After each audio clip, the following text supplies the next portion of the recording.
Hey friends, welcome back to Simply Home and Harvest. I'm Jen if you're new here, and today is a great day for breakfast, for dinner. It has been raining nonstop since I got up this morning, and honestly y'all, I am exhausted.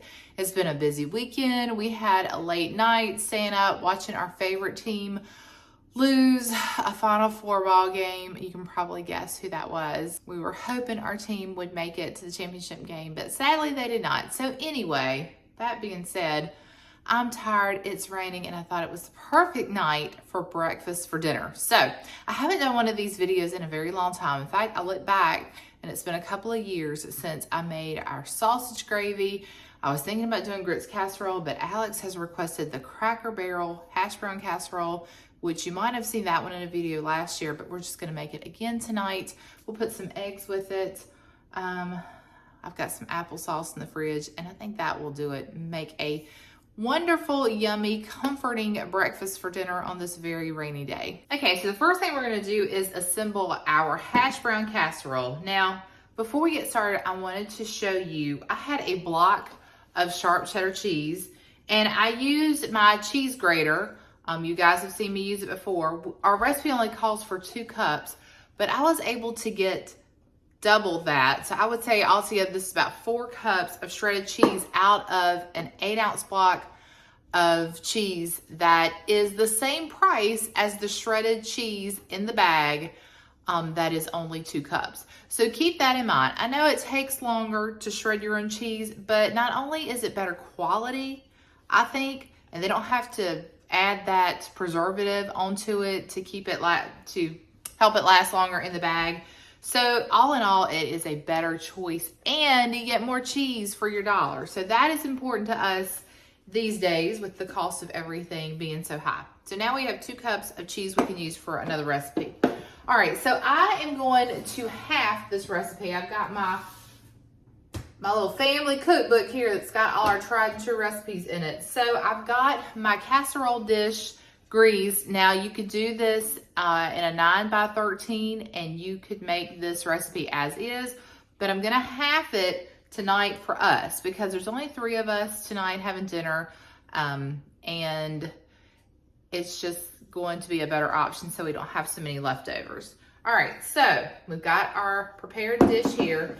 Now in a bowl, I have melted about, I would say like 2.5 tablespoons of butter, since we are halving this, and I'm going to add to it, I am gonna add a whole can of cream of chicken just because I don't have to reserve any of that. So I hope that it won't throw the recipe off so much since I'm not gonna be halving the cream of chicken. And then the recipe calls for 3/4 of a cup of sour cream. I'm just going to add in about 3 heaping tablespoons full. And that to me is the equivalent of 1/4 of a cup, which would be half of a half, right? Yeah. All right, so, all right, I'm gonna get our soup mixture mixed together here. All right, now I've got half a bag of thawed frozen hash browns. So this half bag of frozen hash browns is 32 ounces. So this is about 16 ounces. I'm sorry, it's a 30-ounce bag. So this is about 14 to 15 ounces. But I did go ahead and let that thaw. Now you could add a chopped onion, and if you want to do that, that's about half a cup of a chopped onion. That's completely optional. I'm gonna leave it out. I am gonna add in some seasonings. I'll probably add in some garlic powder. Maybe I will add in the garlic herb seasoning. Sometimes I'll do like minced onions, but I don't think I'm gonna do that tonight. We'll do a little salt and pepper as well. Now our butter is salted, so I'm gonna maybe hold off on too much salt, but definitely we'll get some pepper in there. A little bit of salt. This is a garlic and herb seasoning from Aldi. It's like the equivalent of Mrs. Dash, I guess. And then some garlic powder. All right, next, we are going to add our cheese at this point. Now you could decide to maybe reserve some of it and put it on top, but I'm actually going to do a crushed cracker and butter topping for ours, since we are trying to make it as close to that Cracker Barrel Hashbrown Casserole as possible. You could also leave that off and you could just have some cheesy hash browns. That would be good too. You could add bacon on top of this. Oh my goodness, just so many options there. It all sounds good to me. All right, now we've got this mixed together. I'm gonna add it to our dish. And like I said, if you just wanted to leave that cracker topping out, or you don't have crackers, you could totally reserve some of that cheese, sprinkle it on top, add just some bacon pieces on top. Put it under the broiler there at the last few minutes, just kind of brown the top really well. I mean, you can't go wrong with this one. The next thing we're gonna do is melt about 1.5 tablespoons of butter in the microwave. I've got probably about 1/2 cup, which was all I had left in a box of the Ritz crackers. Anyway, I've got some crushed crackers here, and we're gonna get this melted, then we'll get that mixed together and spread that on top as our crumb topping. All right, we've got our melted butter here. Just gonna pour our crushed crackers right in and get those coated in the butter. I've got my sausage cooking in the background there. That's some fresh sausage from our neighbor. We got it earlier this year, and it is just the best sausage. The only thing is it doesn't make a lot of grease, so I did have to add in some bacon up. I'll show you that. You can buy that at the store, and that's what we like to use as like an alternative to so much oil. We like to use that as our animal fat to fry in a lot of times. So I did add a little bit of that to it. You could also add butter. You just need to add some sort of fat so you can create some grease. Since we are doing sausage gravy, we've got to have some grease to do that with. All right, I've got those well coated in the butter, and I'm going to use this towel because the bowl is still hot from where it was in the microwave. All right, we're just gonna spread that right over the top. Make sure you get it all covered. I'm gonna stick this into our preheated oven. We've preheated it to 350 degrees. It's gonna cook somewhere between 45 to 55 minutes. We'll just kind of judge it and see when it's brown and bubbly, and then we'll come back. All right, so this is what I was telling you that you can buy at the store. I get this at our local food line, but I'm sure you can probably buy it at Walmart. I don't think Aldi sells it. But what I do is I reserve our bacon grease, any bacon grease that we have when we fry bacon. I will put that in a little jar and keep it here on the stove. So I'll try to use that first, but it is nice to have this on hand, and Tim uses it for just about everything, even when he's working on the Blackstone, when he's cooking food out there, he'll use some of that bacon up as well. He's used it for, I think he's used it for chicken and burgers. I don't know, he could tell you all that. All right, we've got our sausage cooked now, and you can see even with the addition of the bacon grease, there is just not a lot of grease in there. So I am gonna add some butter. Now, you could do this one of two ways. You could remove all of your sausage, which would potentially take some of that grease out with it, or you could leave your meat in here and just make your gravy in the pan with your meat. I've done it both ways. And I think what we're gonna do is leave it in the pan tonight and wish me luck. I hope it turns out good since y'all are watching. But you know, gravy is one of those things that you have to be patient with. It doesn't always turn out the same each time. And you have to just add in, take away, add more flour to thicken it, less flour, more water or milk if you need to thin it out. So we are going to use whole milk, but we've also got some half and half that I had in the fridge that I needed to use. So that's the plan. All right, we got the butter in here, and I don't want to add too much, but I do want to increase the grease in this. This is a pound of meat, if I did not tell y'all that earlier. Now, a recipe I got from a friend, she was doing like 8 tablespoons of butter and 3 cups of milk and 8 tablespoons of flour, but I just kind of eyeball it. I don't know. That's kind of the name of the game around here. I just do it the way I feel it needs to be done. I try to measure it for y'all's sake, but I don't always. I'm not always good at measuring things or complying with the rules. I need to get better with that. Now, when it comes to baking, or if it is a brand new recipe that I've never tried before, I will measure everything out. But, you know, if it's something that I've made many times before, I will kind of eyeball it. All right, having said that, I hope this turns out the way we want it. Okay, I've got my all-purpose flour here. I'm just gonna add a little bit in, just sprinkle it right on top.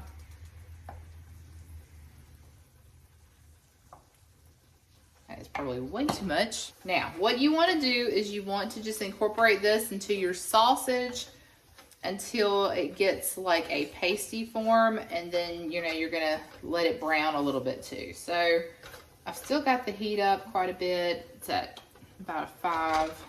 But this just eliminates a step. I didn't even know that this was possible. You could do it like this until I can't remember who I watched do this. And it just changed the way that I did gravy. Because I thought all the time that I've taken the meat out and lost all that grease in the process. That's probably going to do it right there. And you see we have absorbed all of that butter. Okay, now I'm going to add in, I'm going to do half and half first. Oops.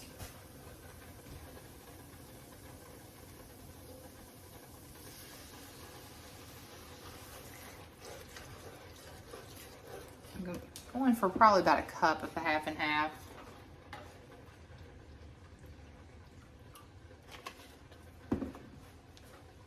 Now I'm going to bring the heat up. I just want to bring this to a heavy simmer, and that will allow that flour to start to thicken our gravy.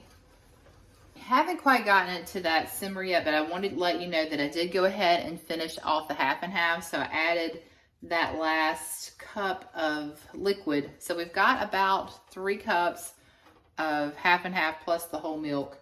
But you could use all milk. You can do 2% milk. I have done it both ways. A lot of people like to use water, and of course, you know, you can make red-eye gravy, and that you use coffee with.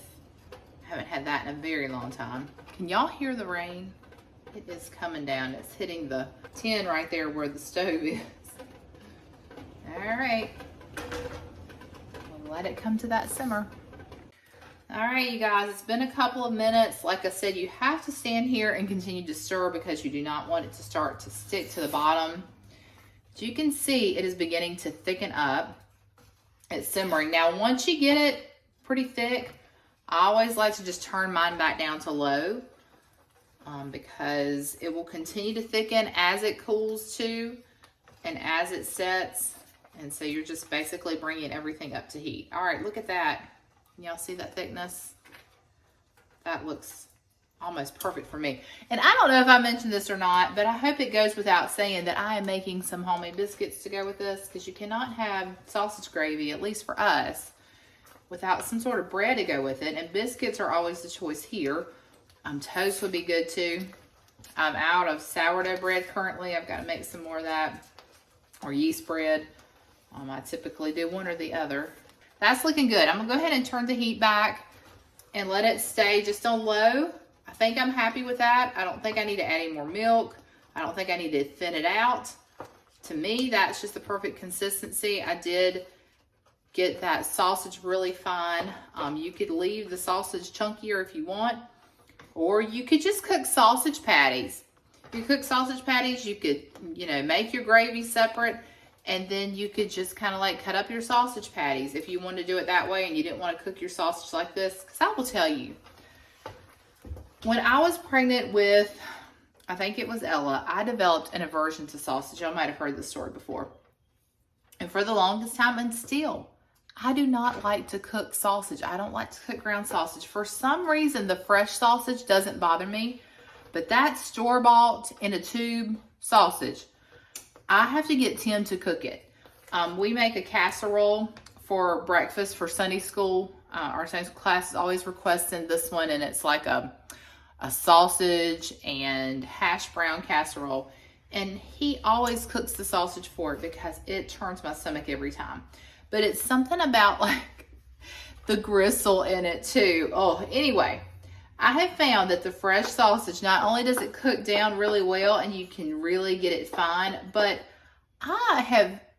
if there's gristle in the fresh sausage, I haven't personally found it. Now, I hope tonight I don't like bite into this and hit gristle because I would be so upset. But to me, this is just a better way to have sausage. So there's my little story about the only way I can eat sausage is like this.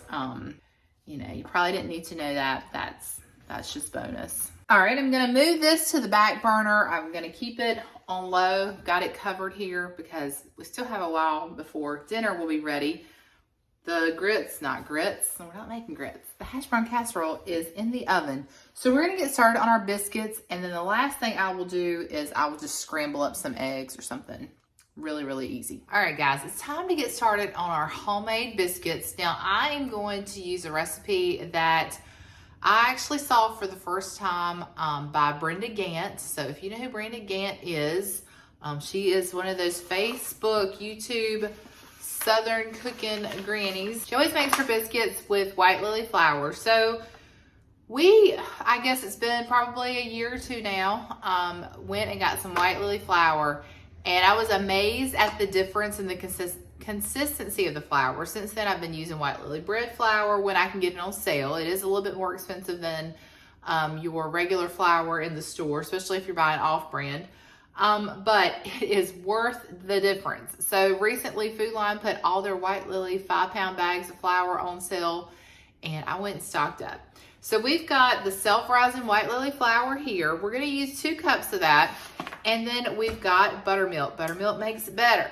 Now, you can make your own buttermilk if you don't have it by adding some lemon juice or vinegar to your regular milk. But I'm going to use the good old buttermilk today. And then we're just going to need 1/4 cup of vegetable shortening, all-purpose shortening, whatever kind of shortening you have. All right, so let's start with 2 cups of our self-rising flour.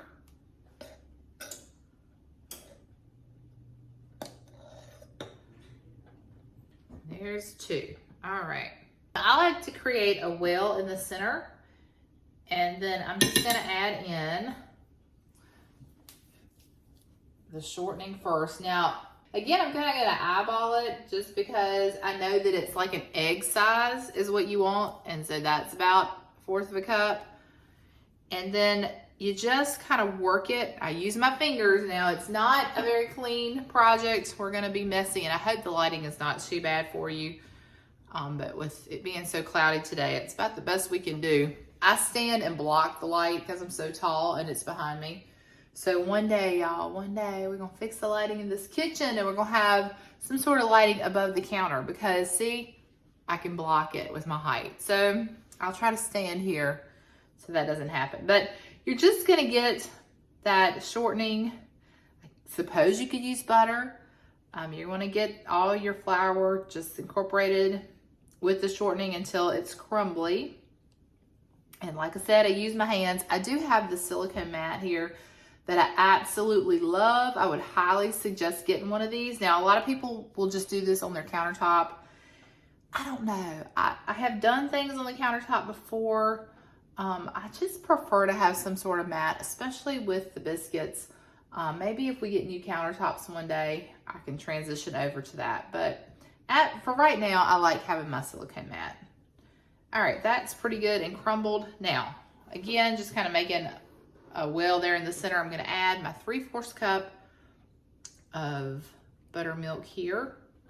And then you're just going to kind of pull your flour into the center there. Now, when I watch Brenda Gant do this, she can do it without getting her, like with leaving her flour dry around the edges. I just don't do that. I suppose you could. I end up having to add more flour or, you know, that sort of thing, but they still taste delicious. She's just an expert because she's done it so many years. So you just basically want to get your dough nice and wet, get all that dry flour into your wet ingredients. But the thing with biscuit dough is you don't want to overwork it too much. So you just want to form it into a ball here. we're almost there. Now, I'm hoping I can move you over here. I didn't take that into consideration. All right, hang on, let's see. Might be the best we can do. And I'm gonna block the light again. Oh well.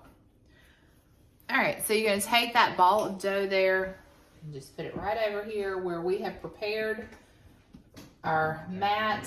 I did add some flour there so that our dough won't stick too much. Now, you can take a rolling pin if you want to. I don't. I just kind of pat the dough out to the thickness that I want, which is normally about, I don't know, half an inch thick, maybe 3/4 of an inch to an inch thick.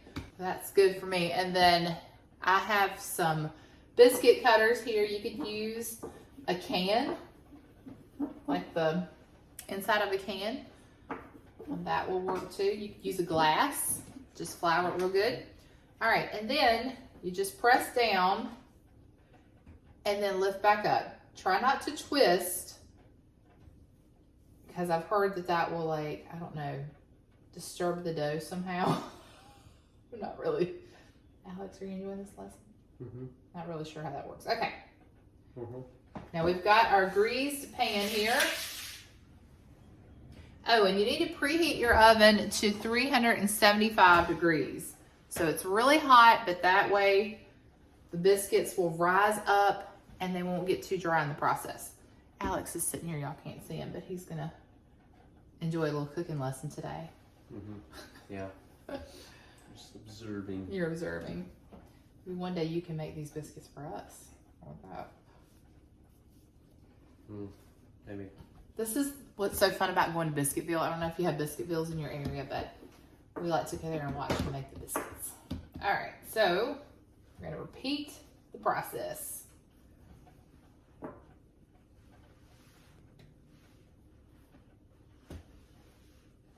What's your favorite part, watching the biscuits be made or eating the biscuits? Eating the biscuits. Yeah, that's what I figured. For sure.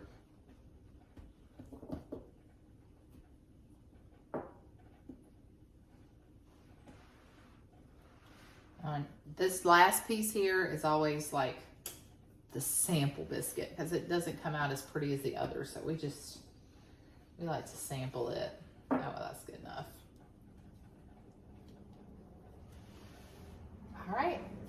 And they'll be ready to go into the oven. They will bake in that preheated 475 degree oven for 8 to 10 minutes. And then we will enjoy them. It's going to be so good.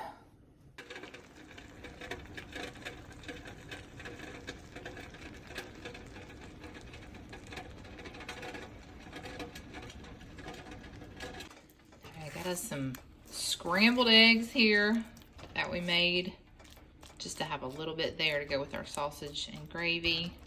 Not too many. I think that was like 6 eggs. I added a little drop of milk to them, scrambled them up, cooked them in our cast iron skillet, and they're ready to go. Oh, they look so good.